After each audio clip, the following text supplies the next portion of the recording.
Okay, we are on 20A. Actually, we're going to do the story again from the beginning. 20A3. So if you go down to the bottom of the page. We're coming off the idea that a person should be rach kakaneh. If you're following in the art school, it's 20A3, Chaf Amud Aleph, 2 lines from the bottom. We're coming off the idea that a person should be rach kakaneh, that they should be soft like a reed. V'al yeh kasher ka'erez. You shouldn't be tough and stiff like a cedar tree. Ma'aseh sheba Rabbi Elazar b'Rabbi Shimon. Rabbi Elazar b'Rabbi Shimon came in Migdal Gedor, mibet Rabo, from the house of his rabbi. And he was riding on his donkey. And he was wandering down the riverbank. And he rejoiced in a tremendous joyfulness. And he was feeling very, very good, so to speak, very proud of himself. Because he had learned so much Torah from this teacher. A person walked by who was tremendously, incredibly ugly. Amalo shalom alecha Rebbe. He said hello. Lo achzir lo. He didn't answer. Amalo reka, empty one. Kama mechoar oto aish. How ugly is that person? Shema kol bnei ircha mechoarin kamotcha. Maybe everyone in your city is as ugly as you. Amarlo, he said, Eni yodea, I don't know.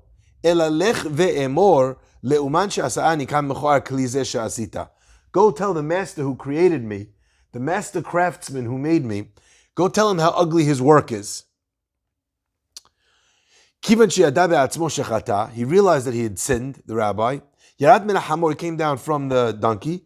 V'nishtateach lefanav, and he bowed before him. Ve'amar lo, and he answered him, Na'aneti lach. He says, I've done bad to you. I've sinned to you. Mecholi, please forgive me. I can't forgive you until you actually go to the master craftsman and you tell him how ugly his work is. He's literally walking before him in humility. Until he gets to the city. All the people come out to see the great rabbi. Shalom alecha Rebbe, Rebbe, Mori, Mori. Peace upon you, Rabbi, Rabbi, our master. Who are you calling this rabbi? This guy was walking behind you. Amar lahem, he said to them, if this is a rabbi, al yirbu kimoto b'Yisrael, there should not be more like him amongst Israel. This is what he did to me. Amrulo, they said to him, Afa piken mecholo, still forgive him. Sha'adam gadol ba'torahu, for he is a tremendous gadol in Torah. Amar lahem, he said to them, Bishvilchem, for your sake, hareni mochelo, I forgive him. Ubelvad shlo yeragil la'asot ken, just on one condition, that he should not make it a habit of doing what he did. Miyad nichnas Rabbi Elazar Rabbi Shimon, v'darash. Rabbi Elazar Rabbi Shimon went inside to the Bet Midrash, and he taught, Le'olam yadam rach kakaneh. A person must be always soft, like a kaneh, like a reed. V'al yeh kasher ke'erez. He should not be tough, like a cedar. Fikach zacha kana litol hemen akulmus. Therefore, the kaneh, it merited that it should become kulmus, a quill. Lechtov bo sefer Torah tefillin mezuzot, in order to write sefer Torah tefillin and mezuzot. What in the world is going on in this story? First of all, what kind of rabbi speaks like that? No. What's going on? Nobody. No rabbi speaks like that. Much less a Tanah. Much less a Tanah on the back of all of his Torah learning. Much less a Tanah on the back of his Torah learning. On the back of the fact that he not only insults what he sees, he even insults what he hasn't seen. There's no logic here. Think about it for a minute. You're so ugly. Okay, you burned him. Do you come from Ugleysville in ugly Pennsylvania? Who speaks? Who talks like that? And also, is ugliness contagious? That if other people in the city are ugly, he would become ugly? Because what is going on here in the story? None of it makes sense. The Maharal, I believe, explains a very powerful idea that in this scenario. There's many facts here in the story that seem to be superfluous, but actually are teaching us something very important. It's telling us that Rabbi Elazar ben Rabbi Shimon is traveling. The crux of the story is that he humiliates this guy. Is it important to us the mode or the method of transportation that Rabbi Elazar ben Rabbi Shimon is using when he makes? Imagine, as an example, a case comes to a traffic court, and the case goes that this guy is yelling obscenities out of the window of his car. Could you imagine the judge asking, or one of the attorneys, "Yeah, excuse me, Your Honor, I would just like to let the record show that it was a Lincoln Town car"? Irrelevant. Right? Irrelevant. That would immediately be met by, one of the other lawyers saying, what's it called? Objection. But what's the objection? No, irrelevant. Irrelevant. Objection. Irrelevant, Your Honor. What are we being taught here? Why does it need to tell us he's on the Hamor, he's off the Hamor? The answer is very powerful. And the funny thing is that we already have a clue about this from another story that we know with the very same person. And what's his name? Rabbi Elazar ben Rabbi Shimon. Who's Rabbi Elazar ben Rabbi Shimon? The son of Rabbi Shimon bar Yochai. Remember when Shimon bar Yochai and Rabbi Elazar ben Rabbi Shimon are in the cave together and they're studying Torah? And they learn Torah so much, they come out of the cave, they see everyone doing nothing, they're burning everyone up with their eyes. God says to them, did you come out of your cave to destroy my world? Go back to the cave. They go back to the cave. They come out of the cave. Now, Rabbi Elazar ben Rabbi Shimon is burning everybody up with his eyes still, a year later. And everything that Rabbi Elazar ben Shimon is burning with his eyes, Rabbi Shimon bar Yochai is fixing with his eyes. Until when? Until they bumped into this guy running around, and and like so many times before, Rabbi Elazar ben Shimon is so upset.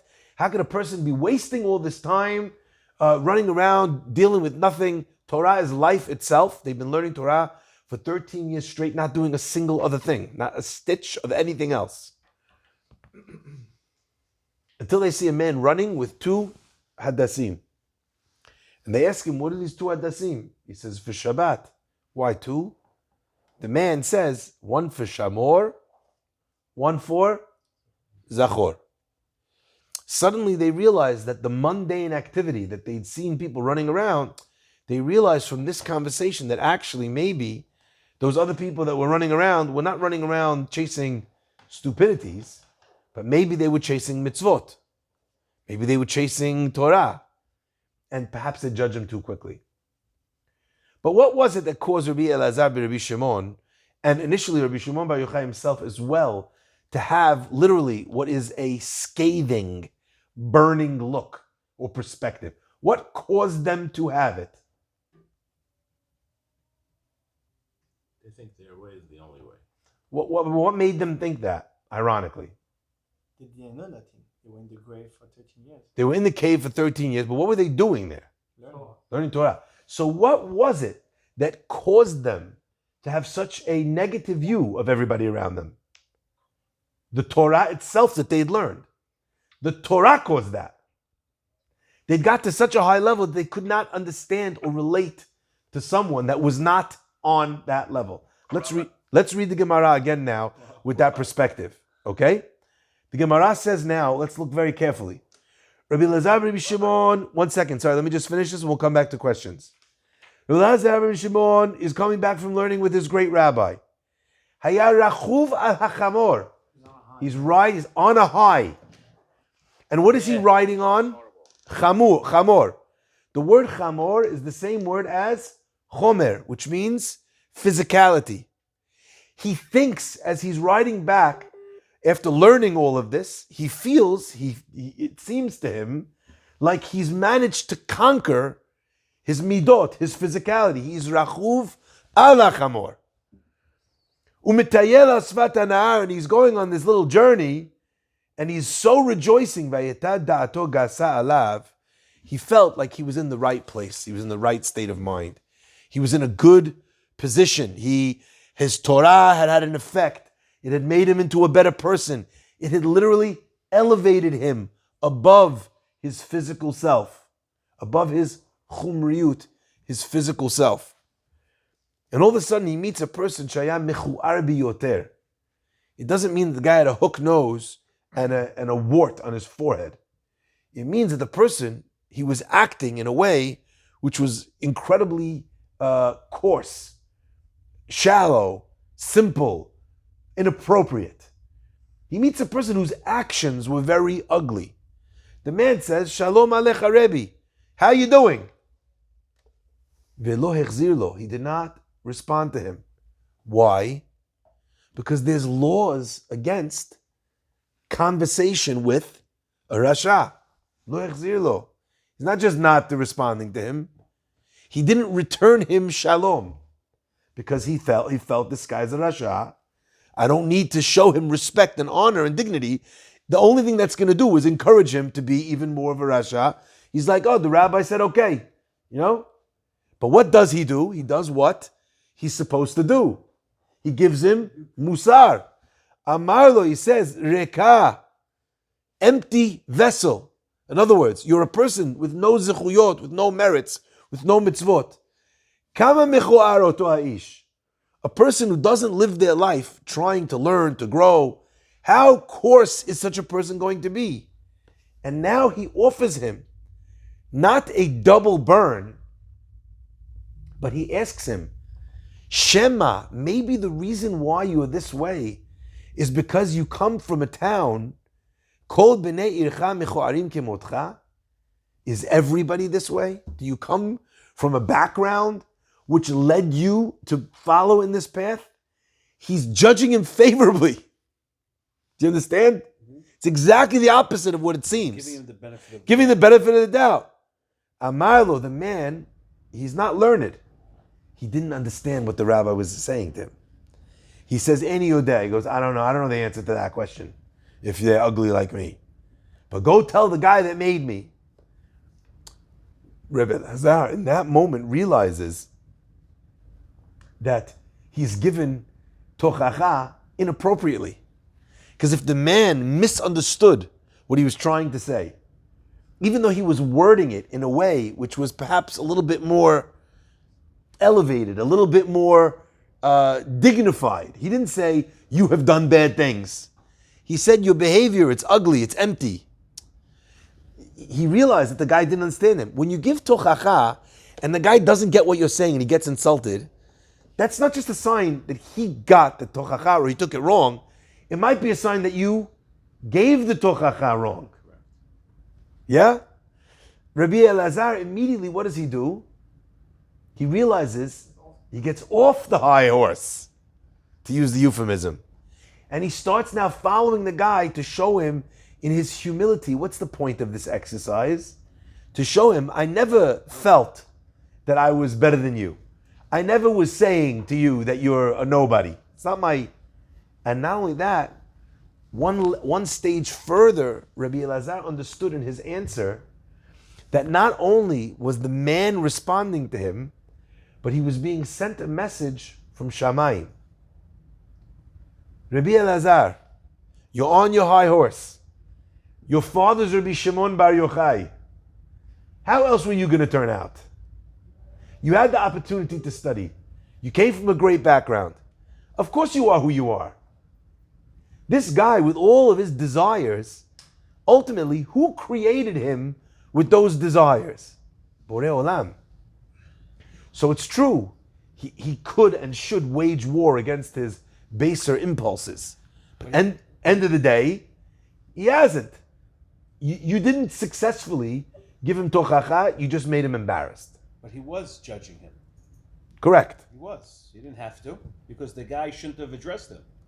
He didn't have the standing to address Rabbi Elazar, right? He was saying hello. But he shouldn't have done that. That wasn't, according to the Perushim here, he didn't have the gravitas, he didn't have the standing to even say hello to him. I'm willing to accept that interpretation.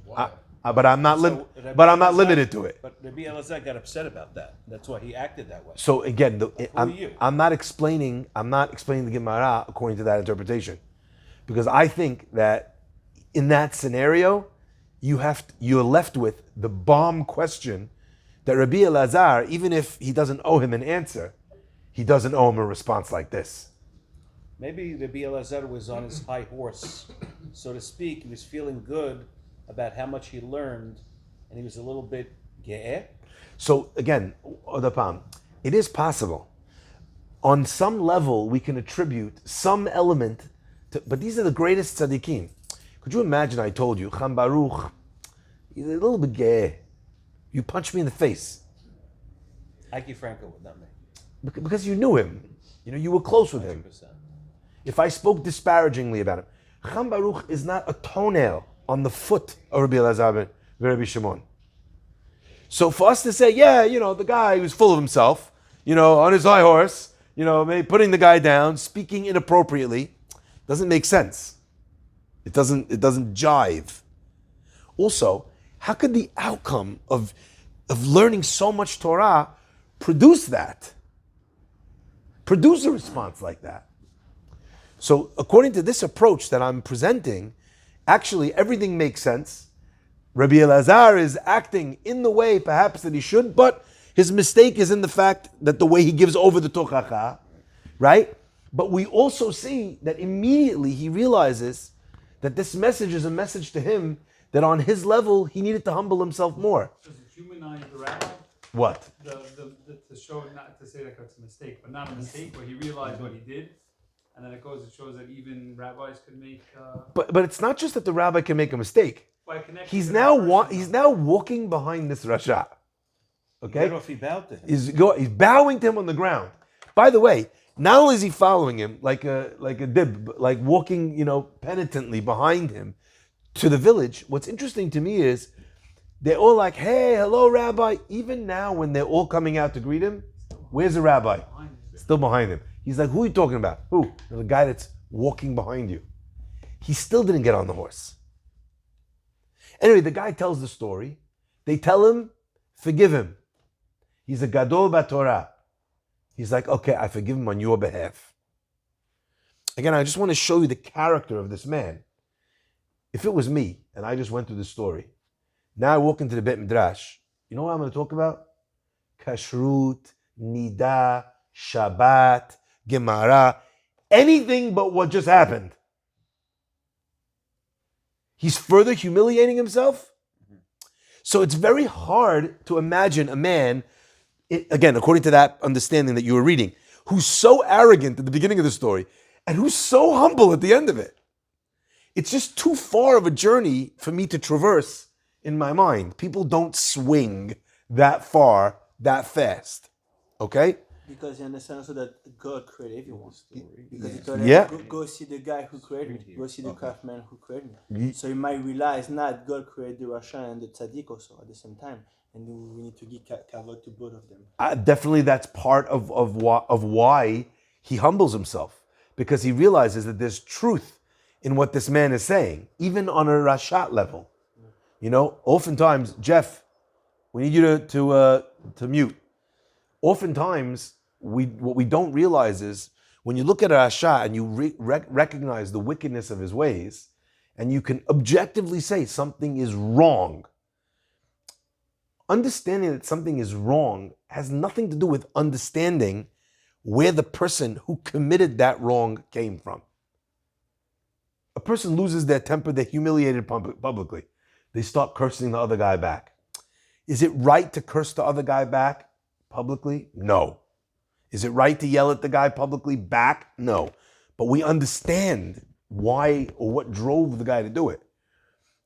What was laced within the tochacha of this man was that, did you really understand what was put into me by my creator that made me this way? You don't know me. We've never met. How do you know? You don't know my demons. I think it's a very powerful lesson we're learning here from the Gemara. And I think as well, if you pay close attention, you realize something very beautiful at the end of the Gemara. He goes in and he makes a derasha. A person should be soft like a reed. And he shouldn't be, right? Kasher, ka'erez, kasida. Can I ask you a question? You and I have been marketed to incessantly by every product under the sun for pretty much every moment of our adult life, correct? I mean, I have seen many an advertisement for pillows and blankets. And nary a one says, try our pillows. They are soft as reeds. No one says that. You want to pick something soft, reed is not the way to go. Right? Why do we use reed specifically? Because it works for the end? It sways. You see, if you talk about cotton, or you talk about something super soft or a feather, the softness that it carries within it also has an inherent danger. Because after it's been pushed down, or after it bends, it doesn't stand for anything. The beauty of the kaneh is that when the wind comes, it bends, but it doesn't break. And if you look, that's what we find in the Makkah of Barad, when it talks about Egypt, how the hailstones are coming down, and all of the fruits and the trees and the grain that had grown and was solid and tall was broken by the... But everything that was softer at that point could get hit by the Barad and not break. It would just bend. The thing which is beautiful about a kaneh is that it knows not just how to be soft, but when. If Rabbi Elazar would have spent his days walking behind Rishaim, telling them how great they were, he would have accomplished nothing. So softness, when it comes to giving people rebuke, is very, very powerful and important, but it needs to be measured in time and in place. And on that he says, that's why the kaneh merited to become the quill that we write in the Torah and Tefillin and Mezuzot. What's the implication? What's the implication? Think about this. What's he saying? It's the same Torah that they thought negative, that shows that the rabbis were learning, that gave them the negative view, and it's the same Torah that also is the positive view. If you were to say that more succinctly, what made Rabbi Elazar make this mistake on whatever level he was making the mistake? His intractability with respect to the Torah. So what was problematic with Rabbi Elazar and Rabbi Shimon was that what came first? The Torah. And then he was Rachuv Alachamor. Then, after the fact, he worked on transcending his physical self and limitations. So his Derech Eretz, when did it come? After his Torah. But the Mishnah in Avot says, Derech Eretz, Kadma la Torah, comes first. Says Rabbi Elazar Rabbi Shimon, the kaneh, which illustrates its midot in the fact that it moves forward, it becomes the kaneh that writes the Sefer Torah. But the writing happens only after. So after you've done the swaying and the bending and the accommodation, then you're prepared to start the Torah. That was the lesson that Rabbi Elazar Rabbi Shimon was teaching in his indication and his comparison to the kaneh. Let's move on. V'chen ir sheyesh ba dever or mapolet. If you have a city that has in it either dever, some sort of plague, or mapolet, or a collapsing buildings. Okay? On such cases, we talked about the idea that they immediately have they institute the strict fasts from the word go. Tan Rabbanan, mapolet she'ameru. This idea that we make a fast from mapolet. What does that mean? Biriot velo reuot. It talks about when you have buildings that are strong that fall down. If you have an old, dilapidated building, 500 years old, barely standing, and then it falls, that's not a sign that something is amiss, that something's a problem, okay? It's only when you're finding a building that otherwise should not have fallen, that is falling, she'ena re'uyot lipol, that they should not be falling, velo ha're'uyot lipol, not ones that are ra'ui to fall. Because then, otherwise, we're not looking at a problem, we're just looking at entropy. We're looking at the natural decline of material. Now, if you remember, we had a very similar idea. We talked about the idea, what constitutes a plague? And we talked about, at that time, we said if there's a certain amount of soldiers in the city, and the soldiers get sick, and we asked why, only if the men get sick? Not the women. The women, if the women get sick, that's not a plague. And we explained that at the time, many of the women were very prone to illness because of a weaker constitution, because of pregnancy. So when you found weak people getting sick and dying, that was something fairly usual before the Middle Ages, okay? Whereas when it comes to men that were soldiers and tough, if they were dying inexplicably, that would indicate that there's something out of the ordinary going on over here that needs to be addressed by having a ta'anit. Okay, let's look now at these two categories that we just expressed in the Braita. Okay? Hai niu biriot, hai niu she'en reulot lipol. The first thing is, which buildings? It says, ones that are healthy, not ones that are shaky. Then it says, ones that are not worthy to fall, not ones that are worthy to fall. Those two things, those two categories seemingly are exactly the same thing. What is introduced by having both different categories? Gemara answers, Lo tzricha. No, we need it.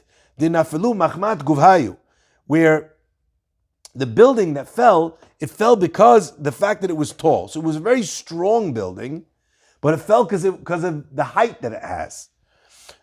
So in that scenario, it's one, but it's not the other. So therefore, the Mishnah had to tell you that both conditions need to be met in order to be able to assume that there's a problem that we're dealing with. The Gemara continues, Dekaima aguda denara.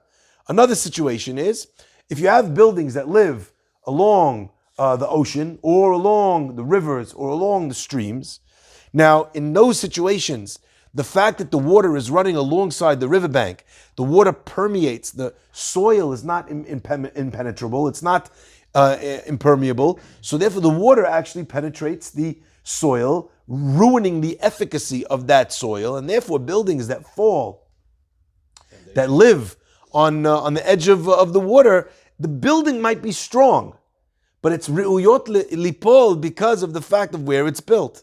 So therefore, in a scenario like that, also we would not declare a ta'anit. You know what I always thought whenever I see this Gemara? I always think of 9/11. Because those buildings were tall, and they were strong, indestructible, okay? And they're built in Manhattan. One of the reasons why real estate in Manhattan is so expensive is because you're not building on a swampland, you're building on granite. Very few places that you're building on earth. Very few places that you're building on granite. That's why you could build buildings that are, 100 feet, 100 floors / more high, because the foundation is incredibly solid. And my first thought when we were learning this idea of buildings that fall, it was Twin Towers. Oh, I thought Florida. But there, the Twin Towers actually would not be a good example. Neither would Surfside. Well, the foundation in Surfside collapsed. And it was on the water. It's on the water. That's why I thought of this. So that's not a good example. Why is it a good example? Because you it was won't. sturdy, but it was prone to. So then it's either one. You need both conditions. That's why the Braita gave you both conditions, because you might have one without the other, or the other without the one. You need both of them to be fulfilled in order for us to say this is not out of the ordinary. So the Twin Towers met every definition. What was the problem with the Twin Towers? It wasn't a mapolet. Flew planes into it. It was an attack. If anything, that could be or should be classified as an act of war. In fact, I know that there's people in the community that owned that lease, and they were fighting until very recently with the insurance companies over how to classify what exactly that was. Is it an act of war? Was it an act of God? Was it a fire? Was it a building collapse? How do you classify? Because it doesn't say in the thing if someone flies a plane into the building. So, and the difference of coverage in each one of those scenarios could be a zero-sum game, or remarkably, and specifically this case, is it one instance or two? Okay, for two payouts because of capped payments on the insurance premium policies. Remarkable. It's very interesting. Aside from the terrible tragedy that it was, it's a very interesting case study in law. Okay, let's carry on. Now we have the flip side of that same argument. Okay, where you have what's it called? You have a building which is completely dilapidated, it's broken down, but unlikely anything's going to happen. Ki hayya shita re'uah dehavai b'Naharda. Okay, there was this wall in Naharda, this massive wall in Naharda. Delo havechalif Rav v'Shmuel tuta. Rav and Shmuel, who were compatriots, they were, they used to argue all the time in halakha. They were adversaries in halakha. Neither one of them would ever walk underneath this wall. Even though it was already there for 13 years. So you look at a wall like that, you're like, oh, it's imminently going to collapse. And then a year goes by, 2 years, 3 years, 5 years, 10 years. 13 years later, they're still not walking under it. Yom Achad, one day, Ikla Rav Ada bar Rava lehatam. Rav Ada bar Rava goes there. Amar Shmuel Rav. Shmuel said to Rav, Netemar nakif. Let's go around. We'll make a detour. Okay? Amale lo tzarich naha'idna. Now we don't need to. The Ikar Rav Ada bar Ahava bahadan, because we have Rav Ada bar Ahava with us.